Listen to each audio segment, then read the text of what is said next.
안녕하세요. 다빈치 리조브의 퓨전을 알려드리고 있는 퓨전 선생입니다. 오늘은 지난 수업에 이어서 오늘은 나머지 부분, 불린, 디플리케이트, 익스팬드 등 나머지 부분에 대한 노드들의 사용법에 대해서 설명해 드리도록 하겠습니다.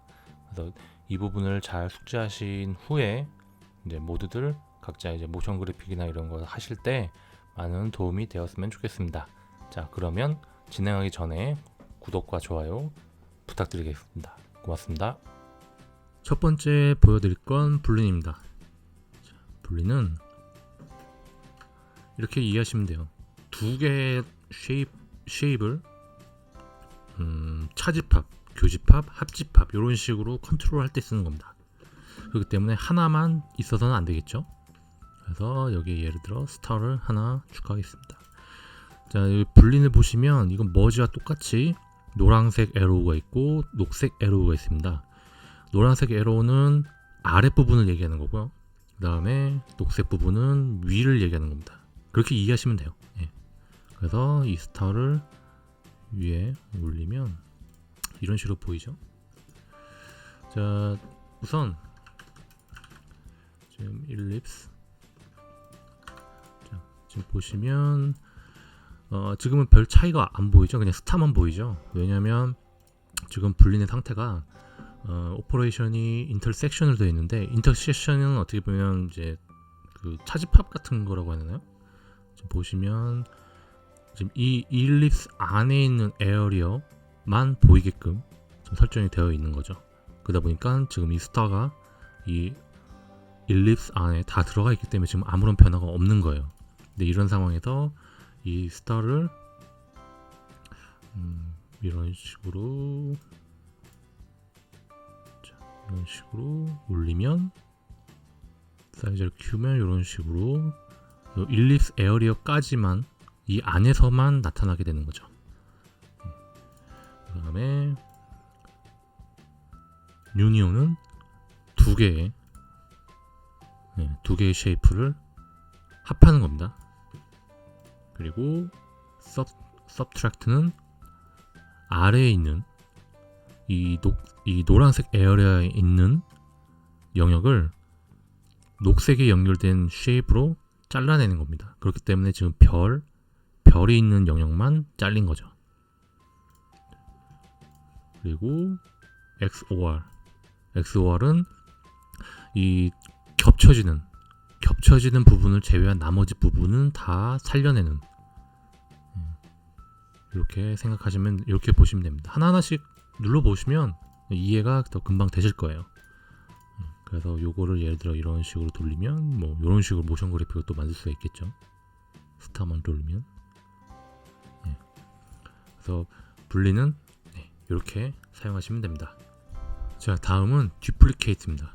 자, 듀플리케이트는 이렇게 이름처럼 복제하는 거예요.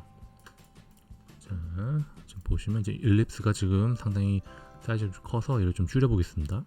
컨트롤해서 지금 보시면 이 넓이와 높이가 각각 따로 컨트롤하게 되어 있어요. 근데 이거를 따로 컨트롤하면 좀 불편한 게 있어서, 저 같은 경우에는 같이 컨트롤할 때는 저는 이런 식으로 씁니다. 익스프레션을 써서 익스프레션을 만들고 얘를 이쪽에 끌고 오는 거죠. 그러면은 이 높이값과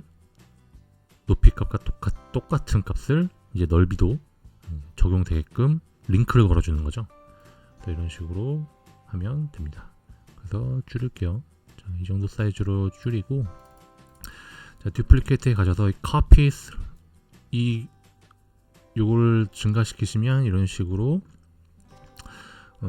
증가가 되지만 지금 보이진 않죠. 이게 왜냐하면 다들 10개가 카피되어 있지만 이게 다 지금 같은 포지션에 같은 사이즈로 지금 되어 있기 때문에 그래요. 그래서 지금 이 X offset을 돌리면 이런 식으로 볼 수가 있죠. Y를 컨트롤 하시면 이런 식으로 돌아가게 되고, 근데 지금 엑시스 모드가 지금 오리지널 얘와 연관되어 있게끔 되어 있다 보니까 지금 가까운 부분에 그 일립스와 끝에 있는 일립스가 지금 움직임이 다르죠. 이 부분들은 이제 여러분들이 상황에 맞게 엑시스 모드를 바꿔가시면서 하시면 돼요. 이런 식으로 사이즈도 이런 식으로 바꿀 수가 있죠. 이런 식으로 바꿀 때 씁니다. 그리고 이 카피가 최대로 올렸을 때가 10밖에 없다 보니까 여러분들 아마 이게 10개까지밖에 안 되나 보네 라고 생각하실 수 있겠지만, 요거는 늘리면 언제든지 마음껏 늘리실 수가 있어요. 그렇기 때문에 너무 걱정하지 마시고, 자, 이런 식으로 이런 식으로 계속 나오죠. 이런 식으로 쓰시면, 듀플리케이트는 이런 식으로 쓰시면 됩니다. 자, 이번에 알려드릴 건 expand입니다. expand는 영어 뜻 그대로 확대, 축소를 말하는 거예요. 자, 이렇게 올려서 연결을 하고 S랜드에서 확인을 합니다. 자, 얘를 가운데 놓고요. expand는 간단하죠. amount와 border style밖에 없죠. amount는 이렇게 올리면 증가가 되고 축소되고 이런 식으로 요걸 컨트롤하는 겁니다. 근데 문제는 보더 스타일이 지금 바꿔도 아무런 영향이 없죠. 왜냐하면 이 일립스는 애초에 모서리가 없기 때문이죠. 꼭지가 없기 때문에 그래요. 그래서 얘를 렉탱글로 바꿔주겠습니다.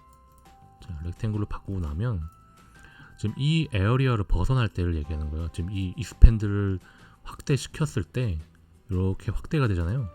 확대가 됐을 때 이 곡선, 이 꼭지점 부분을 어떻게 처리할 것인가를 얘기하는 거예요. 그래서 얘를 이렇게 바꾸면 스타일이 바뀌죠.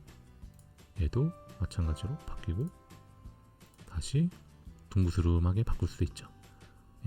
이 안에, 이 에어리어 안에 들어갔을 때는 영향을 받지 않습니다. 이 영역을 벗어날 때부터 적용이 되는 거예요. 그렇게 알고 계시면 됩니다. 됐죠? 자, 이번에 보여드릴 건 그리드입니다.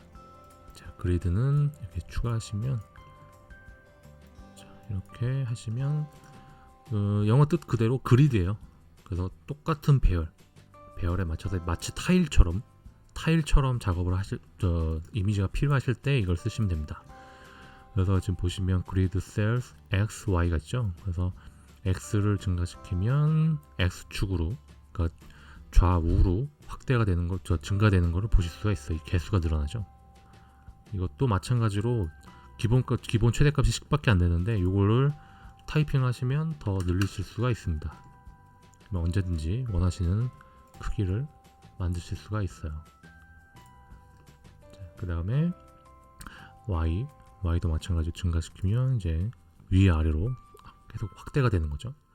그 다음에 X 업셋은 이런 식으로 각각의 그리드의 폭을 나타내는 겁니다. 폭의 사이즈를, 폭의 위치를 조절하는 거라고 생각하시면 돼요. 그러면 Y도 마찬가지겠죠. Y는 이런 식으로 줄이면 내가 원하는 패턴을 이런 식으로 만들 수가 있죠. 지금 보면 여기 비어 있으니까 조금 이 X 값을 좀 X랑 Y 값을 좀 증가시켜 볼게요. 이거로 20, 그 다음에 얘는 한 15, 이런 식으로 올리면 이런 식으로 이제 패턴을, 그리드를 여러분들이 원하는 타일처럼 만들 수가 있습니다. 얘를 렉탱글로 연결하고 얘 사이즈를 이렇게 줄이면 이런 식으로 되죠. 이런 식으로 실제 타일 같은 느낌이 나는 작업을 만드실 수가 있습니다. 이럴 때 그리드를 써요. 자, 이번에 보여드릴 건 지터입니다.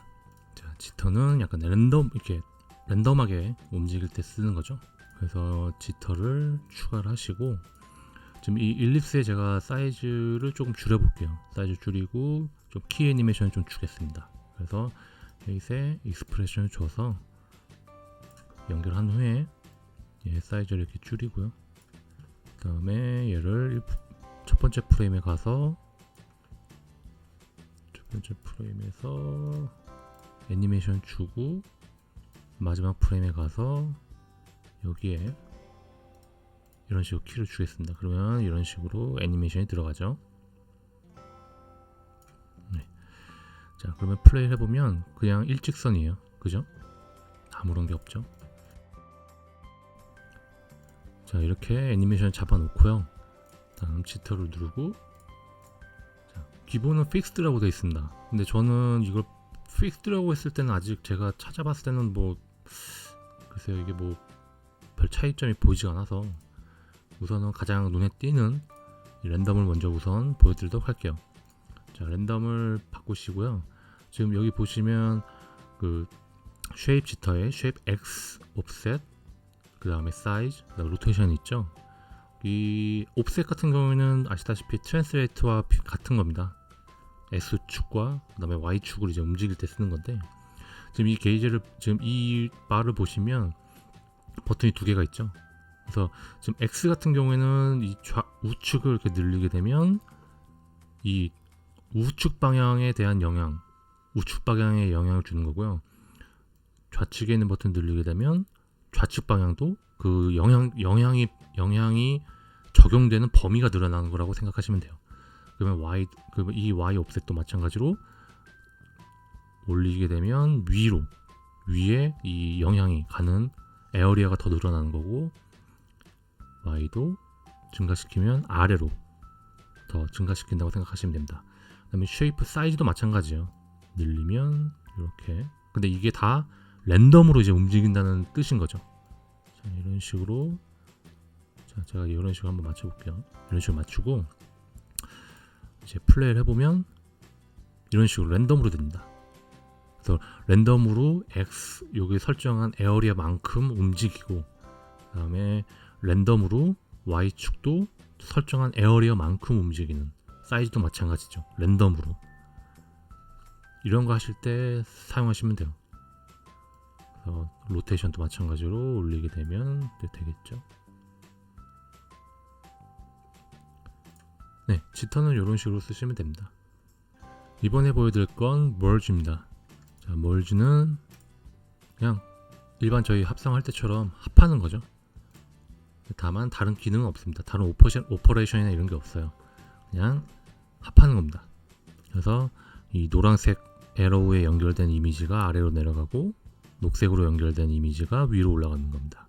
그래서 제가 지금 일립스와 스타 두 개를 놨죠. 그래서 일립스가 여기 있고, 스타는 지금 요 에어리아, 요 둥근 원 에어리아 안에 이제 스타가 있겠죠.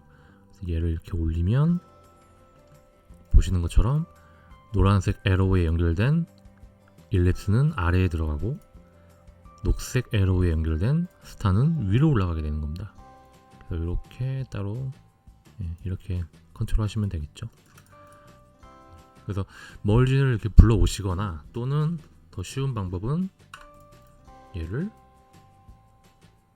파이프를 끌어다가 요 아웃풋 파이프 포인트에 놓으면 자동으로 이렇게 멀지가 되죠. 이렇게 하는 것도 더 빠른 방법입니다. 빠르게 하실 분들은 이렇게 하시는 것도 하나의 팁이죠. 자, 이렇게 사용하시면 됩니다. 자, 이번엔 아웃라인입니다.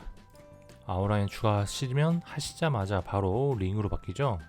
이게 왜냐하면 각 쉐입마다 이 끝에 이미지, 자 보시면 지금 요 이미지는 이 쉐입 끝이 가장자리에 따라서 두께를 만드는 거예요. 그래서 얘를 다시 활성화시키면 이렇게 나오죠. 그리고 이렇게 thickness를 올리면 두께가 두꺼워지고 없어지고 이런 식으로 나옵니다. 자, 그 다음에 랭스, 이 랭스를 통해서 이런 식으로 스타트 부분과 끝 부분을 잡아서 이런 애니메이션을 줄 수가 있겠죠.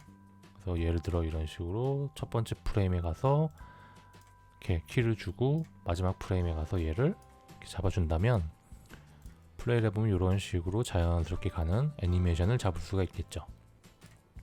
자, 그리고 포지션 같은 경우에는, 자, 예를 들어 제가 뭐 요 정도 키를 잡을게요. 지금 요 랭스의 애니메이션을 방금 잡았기 때문에 얘를 그냥 키를 다 꺼버리겠습니다. 그러면 움직이지 않겠죠?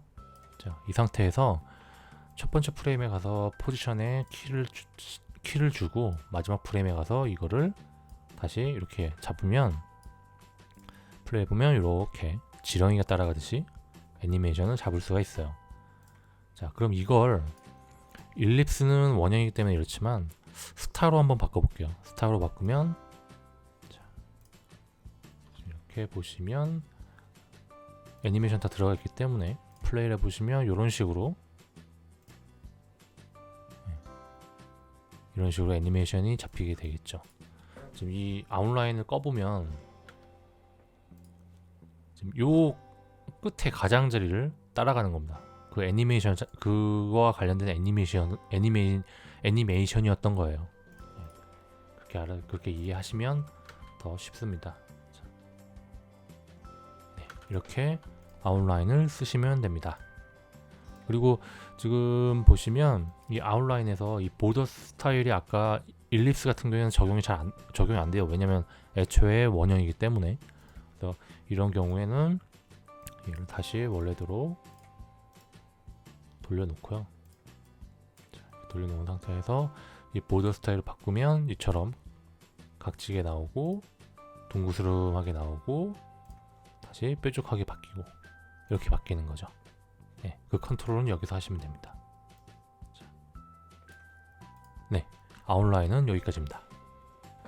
자, 마지막으로 보여드릴 건 트랜스폼입니다. 트랜스폼은 말 그대로 이동, 스케일, 그 다음에 로테이션을 컨트롤하는 노드죠.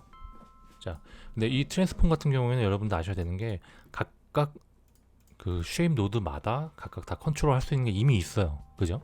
근데 이 트랜스폼은 언제 쓰냐면 하나 이상의 쉐입을 한꺼번에 동시에 돌릴 때 사용합니다. 그렇기 때문에 여러분들이 이 트랜스폼 노드를 사용하실 때는 반드시 멀지를 쓰시거나 또는 불린으로 차집합, 교집합 같은 걸 사용을 해서 만든 2개 이상의, 그러니까 하나 이상이죠. 하나 이상의 그 쉐입들을 한 번에 컨트롤 하실 때 쓰시면 됩니다. 그래서 이처럼 제가 2개를 멀지를 시킬게요. 머지를 시키고 이렇게 보면 이런 식으로 나오죠. 그래서 예를 들어 얘를 여기 놓고 얘를 여기다 놨을 때 이때 트랜스폼 노드를 이 멀지 노드 이후에 얹으셔야 되겠죠. 그 다음에 업셋을 하시면 이런 식으로 좌우 위아래 컨트롤 가능하죠. 그리고 사이즈 X축 Y축 다 가능해지죠. 그 다음에 로테이션도 이렇게 돌아갑니다. 네, 여기서 이제 잘 보셔야 되는 것 중 하나가 피벗이에요. 지금 여기 보시면 모든 트랜스폼 노드마다 다 그렇습니다. 지금 보시면 이 빨간색 라인 말고 녹색으로 X자가 되어 있잖아요. 이게 피벗입니다. 이게 기준이에요.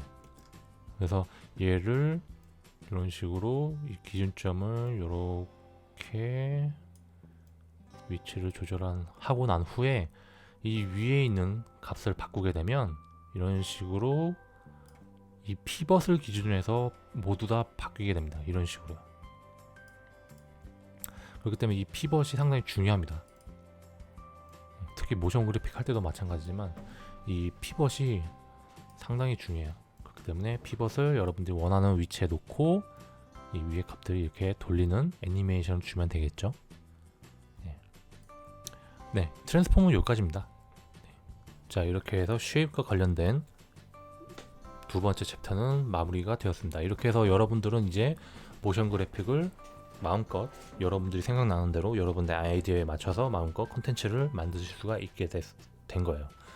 그리고 제가 후에 지금 하나의 콘텐츠 계획은 실제 촬영된 영상에 이 모션 그래픽을 트래킹과 더불어서 하는 방법을 따로 콘텐츠로 만들 생각입니다. 그래서 그 부분은 아마 조금 시간이 좀 걸릴 거예요. 왜냐하면 제가 좀 전자책도 써야 되고요. 그다음에 웹사이트, 저의 이제 메인 플랫폼도 이제 만들어야 되고요. 거기다가 지금 저와 같이 있는 캐네디언 친구들이 영어 버전과 그다음에 프랑스어 버전도 이제 만들 거거든요. 우선 제 거 한국어 버전이 일단 우선 나와야 됩니다. 그래야 그 친구들이 그걸 좀 각각의 언어로 좀 자연스럽게 이제 번역하는 거를 진행을 시킬 거라서 우선 한국어 버전인 제 거가 일단 가능한 빨리 나와야 되기 때문에 지금 거기에 지금 좀 더 포커스를 맞추고 있어요. 그런 와중에 지금 이렇게 유튜브도 만드는 중인 거고요. 그러다 보니까 아무래도 그게 조금 이제 다 끝나면 그때 그 이후부터는 아마 뭐 촬영도 해보고 거기에 뭐 트래킹도 하는 영상들도 아마 컨텐츠로 만들어서 유튜브에 올릴 예정이에요. 그렇기 때문에 여러분들은 조금 기다려 주시면 좋겠고요. 아무튼 저는 좀 바람이 좀 그렇습니다. 그 이번에 17 버전에서 쉐입이 들어옴으로 인해서 이제 모션 그래픽 부분도 이제 가능해졌기 때문에 제 개인적인 생각으로는 한국에서도 좀 많은 분들이 이제 개개인마다 1인 컨텐츠를 만드실 때 다빈치 리졸브가 좀 어떻게 보면 많이 사용을 좀 했으면 좋겠어요. 사실 좀 아시는 분은 아실 거예요. 이게 사실 이점도 좀 많아요. 물론 프로그램이 무거운 거 맞습니다. 아직은.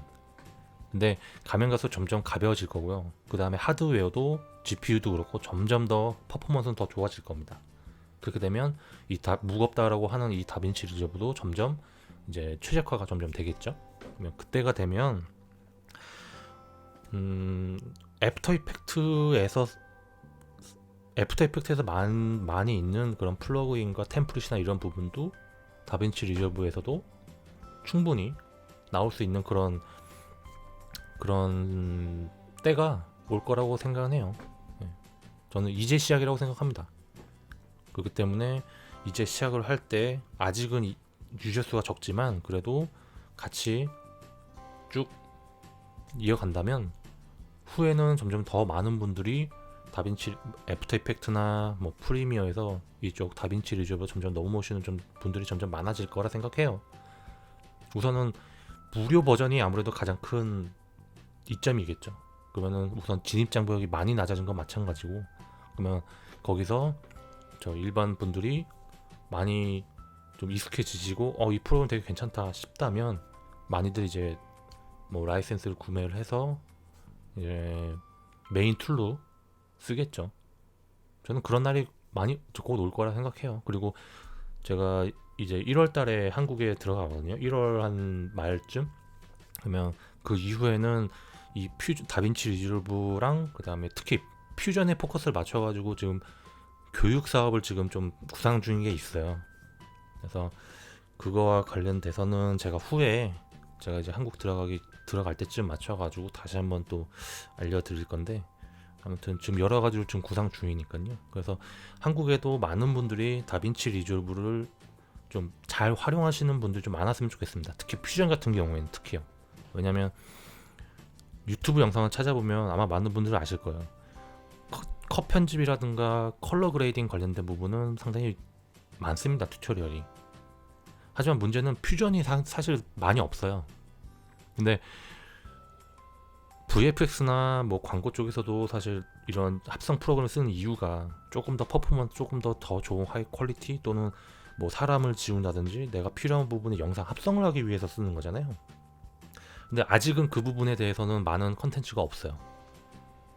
그렇기 때문에 아무래도 저한테 그 DM을 따로 보내주셨던 분이 아마 그런 말씀을 하셨던 것 같아요. 저도 충분히 공감합니다. 저도 7년 가까이, 이제 7년 넘게 퓨전을 쓰면서 저도 충분히 느꼈던 부분이거든요. 그래서 이번에 이제 제 그런 경험을 갖다가 다른 분들에게는 좀 그런 좀 힘든 부분을 좀 해소를 좀 시켜주어야 되겠다라는 생각이 들어서 이렇게 컨텐츠를 만들고 전자책도 만들고 하는 거거든요.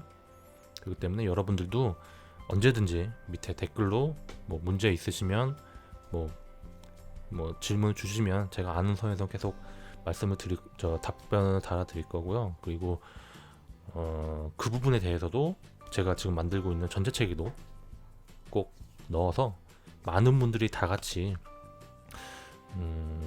참여할 수 있는, 참여해서 더 어떻게 보면 그 전자책의 퀄리티가 점점 더 높아질 수 있도록 만드는 게 저의 최종 목표입니다. 그래서 어떻게 보면 바이블을 만들고 싶은 거예요. 퓨전 관련된 다빈치 리졸브의 퓨전의 바이블을 만들고 싶습니다. 그게 저의 최종 목표이기 때문에 여러분들 도움이 좀 많이 필요한 건 맞아요. 자, 어쨌든 너무 긴 잡 얘기가 좀 있었는데, 자, 이렇게 해서 쉐이크와 관련된 건 마무리되었고요. 자, 다음 영상에서 또 뵙도록 하겠습니다. 고맙습니다.